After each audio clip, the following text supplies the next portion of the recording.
নবম দশম শ্রেণীর জীববিজ্ঞান প্রথম অধ্যায় জীবন পাঠ।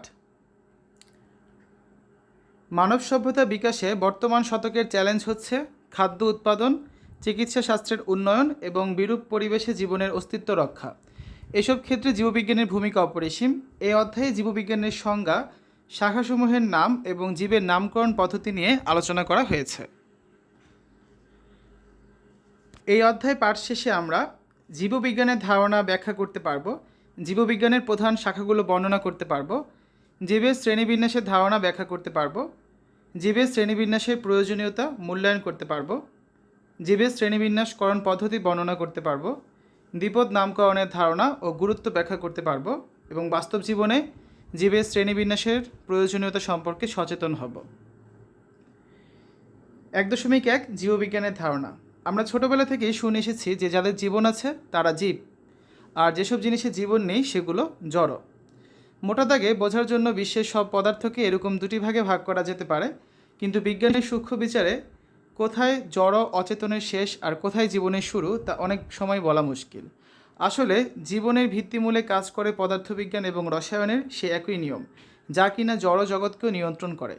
তাই জীবজগৎকে বুঝতে হলে ভৌতবিজ্ঞান তথা পদার্থবিজ্ঞান ও রসায়নের জ্ঞান থাকা জরুরি। কিন্তু এটা ভাবলে ভুল হবে যে ভৌতবিজ্ঞান জানলে আলাদা করে জীববিজ্ঞান পাঠ নিষ্প্রয়োজন। বরং জীবনকে ভাবা যেতে পারে অনেকগুলো জড়ের এমন এক জটিল সমাবেশ হিসেবে, যেখানে ওই জটিলতার কারণে নতুন কিছু গুণের উদ্ভব ঘটেছে। ঠিক যেমন হাইড্রোজেন আর অক্সিজেন নির্দিষ্ট আনুপাতিক সংযোগে পানি তৈরি হয়, যার বৈশিষ্ট্য হাইড্রোজেন বা অক্সিজেন কোনোটার মতোই হয় না। তাই জড়ের সুনির্দিষ্ট সন্নিবেশ জীব গঠিত হলেও তার মধ্যে এমন সব নতুন ধরনের বৈশিষ্ট্যের উদ্ভব ঘটে যা তার জড় গাঠনিক উপাদানগুলোর মধ্যেও ছিল না। জীববিজ্ঞান বেশ প্রাচীন বিজ্ঞান। জীববিজ্ঞানকে ইংরেজিতে বায়োলজি বলে। এটি গঠিত হয়েছে গ্রিক বায়োস মানে জীবন এবং লোগোস অর্থাৎ জ্ঞান এই শব্দ দুটির সংযোগের মাধ্যমে।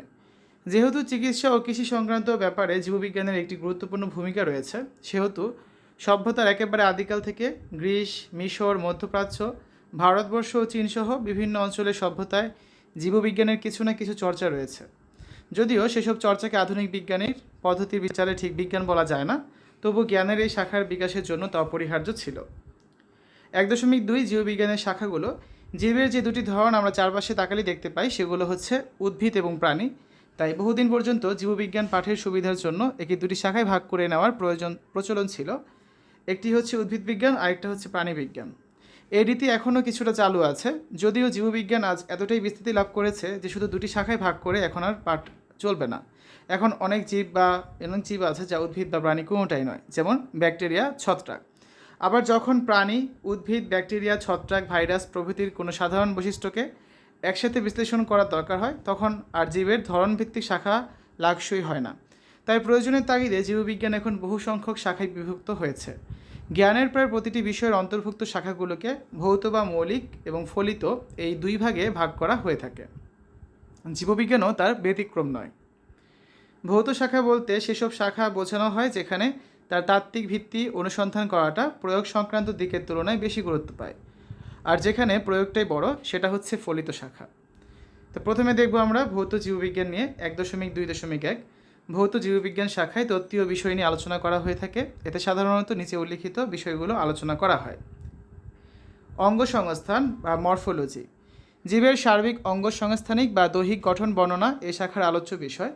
দেহের বাহ্যিক বর্ণনার বিষয়কে বহি অঙ্গসংস্থান বা এক্সটার্নাল মরফোলজি এবং দেহের অভ্যন্তরীণ বর্ণনার বিষয়কে অন্ত অঙ্গসংস্থান বা ইন্টারনাল মরফোলজি বলা হয়। শ্রেণীবিন্যাসবিদ্যা বা ট্যাক্সোনমি। জীবের শ্রেণীবিন্যাস এবং তার রীতিনীতিগুলো এই শাখার আলোচ্য বিষয়। শারীরবিদ্যা, ফিজিওলজি।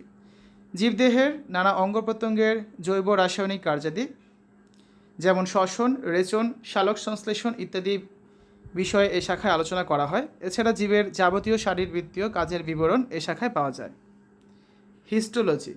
জীবদেহের টিস্যুসমূহের গঠন, বিন্যাস এবং কার্যাবলী এই শাখায় আলোচনা করা হয়। ভ্রূণবিদ্যা বা এমব্রায়োলজি। জননকোষের উৎপত্তি, নিষিক্ত জাইগোট থেকে ভ্রূণের সৃষ্টি, গঠন, পরিস্ফুটন, বিকাশ প্রভৃতি নিয়ে আলোচনা এই শাখার প্রধান বিষয়। কোষবিদ্যা বা সাইটোলজি। জীবদেহের কোষের গঠন, কার্যাবলী ও বিভাজন সম্পর্কে যাবতীয় আলোচনা এ শাখার বিষয়। বংশগতিবিদ্যা বা জেনেটিক্স। জিন ও জীবের বংশগতি ধারা সম্পর্কে এই শাখায় আলোচনা করা হয়।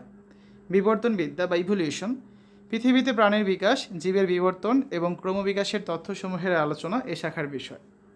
বাস্তুবিদ্যা বা ইকোলজি, এই শাখায় প্রাকৃতিক পরিবেশের সাথে জীবের আন্তঃসম্পর্ক নিয়ে আলোচনা করা হয়। এন্ড্রোকাইনোলজি, জীবদেহে হরমোনের কার্যকারিতা বিষয়ক আলোচনা এ শাখার বিষয়। জীবভূগোল, বায়োজিওগ্রাফি, এ শাখায় পৃথিবীর বিভিন্ন ভৌগোলিক সীমারেখায় জীবের বিস্তৃতি এবং অভিযোজন সম্পর্কে আলোচনা করা হয়। এটি জীবের ভৌগোলিক বিস্তারের সাথে ভূমণ্ডলের শ্রেণীবিভাগ সম্পর্কিত বিদ্যা। এবার দেখব আমরা ফলিত জীববিজ্ঞান 1.2.2। এ শাখায় রয়েছে জীবন সংশ্লিষ্ট প্রায়োগিক বিষয়গুলো। কয়েকটি উল্লেখযোগ্য শাখার কথা নিচে উল্লেখ করা হচ্ছে। জীবাশ্ম বিজ্ঞান, প্যালায়ন্টোলজি, প্রাগৈতিহাসিক জীবের বিবরণ এবং জীবাশ্ম সম্পর্কিত বিজ্ঞান। জীব পরিসংখ্যানবিদ্যা, বায়ো স্ট্যাটিস্টিক্স, জীব পরিসংখ্যান বিষয়ক বিজ্ঞান। পরজীবীবিদ্যা, প্যারাসাইটোলজি, পরজীবিতা, পরজীবী জীবের জীবন প্রণালী এবং রোগ সম্পর্কিত বিজ্ঞান। মৎস্যবিজ্ঞান বা ফিশারিজ, মাছ উৎপাদন, মৎস্য সম্পদ ব্যবস্থাপনা ও সংরক্ষণ সম্পর্কিত বিজ্ঞান। কীটতত্ত্ব বা এন্টোমোলজি, কীটপতঙ্গের জীবন, উপকারিতা, অপকারিতা, ক্ষয়ক্ষতি, দমন ইত্যাদি সম্পর্কিত বিজ্ঞান। অণুজীব বিজ্ঞান, মাইক্রোবায়োলজি, ভাইরাস, ব্যাকটেরিয়া, আণবিক ইউনিট, ছত্রাক এবং অন্যান্য অণুজীব সম্পর্কিত বিজ্ঞান। কৃষি বিজ্ঞান বা এগ্রিকালচার, কৃষি বিষয়ক বিজ্ঞান। চিকিৎসা বিজ্ঞান, মেডিকেল সায়েন্স, মানবদেহ, রোগ, চিকিৎসা ইত্যাদি সম্পর্কিত বিজ্ঞান। জিন প্রযুক্তি, জেনেটিক ইঞ্জিনিয়ারিং, জিন প্রযুক্তি ও এর ব্যবহার সম্পর্কিত বিজ্ঞান। প্রাণ রসায়ন, বায়োকেমিস্ট্রি, জীবের প্রাণ রাসায়নিক কার্যাবলী, রোগ ইত্যাদি সম্পর্কিত বিজ্ঞান। পরিবেশ বিজ্ঞান বা এনভায়রনমেন্টাল সায়েন্স, পরিবেশ সম্পর্কিত বিজ্ঞান। সামুদ্রিক জীববিজ্ঞান বা মেরিন বায়োলজি, সামুদ্রিক জীব সম্পর্কিত বিজ্ঞান। বন বিজ্ঞান বা ফরেস্ট্রি, বন সম্পদ ব্যবস্থাপনা এবং সংরক্ষণ সম্পর্কিত বিজ্ঞান। জীব প্রযুক্তি বা বায়োটেকনোলজি, মানব এবং পরিবেশের কল্যাণে জীব ব্যবহারের প্রযুক্তি সম্পর্কিত বিজ্ঞান। ফার্মেসি, ঔষধ শিল্প ও প্রযুক্তি বিষয়ক বিজ্ঞান। বন্য প্রাণীবিদ্যা বা ওয়াইল্ড লাইফ, বন্যপ্রাণী বিষয়ক বিজ্ঞান। বায়ো ইনফরমেটিক্স, কম্পিউটার প্রযুক্তি নির্ভর জীববিজ্ঞান ভিত্তিক তথ্য যেমন ক্যান্সার বিশ্লেষণ বিষয়ক বিজ্ঞান। এরপর একটা একক কাজ রয়েছে। নিচে চিত্রটি দেখে কোনটি জীববিজ্ঞানের কোন শাখার অন্তর্ভুক্ত তার একটি তালিকা তৈরি করে শ্রেণীতে উপস্থাপন করো।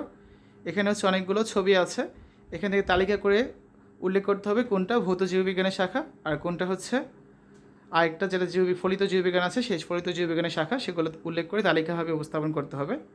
আরেকটা একক কাজ আছে, দৈনিক পত্রিকায় প্রকাশিত জীববিজ্ঞানের খবর থেকে জীববিজ্ঞানের শাখার তালিকা তৈরি করো। প্রয়োজনীয় উপকরণ দৈনিক সংবাদপত্র, সাময়িকী, কাঁচি, কাটার, আঠা, আর্ট পেপার, সাইন পেন। 3 থেকে 5 জনের ছোটো ছোটো দলে ভাগ হয়ে কাজটা করতে হবে। তো এই হচ্ছে আজকের আলোচনা। পরবর্তী ক্লাসে আমরা এরপর থেকে জীবের শ্রেণীবিন্যাস এই টপিক থেকে আলোচনা করা শুরু করব।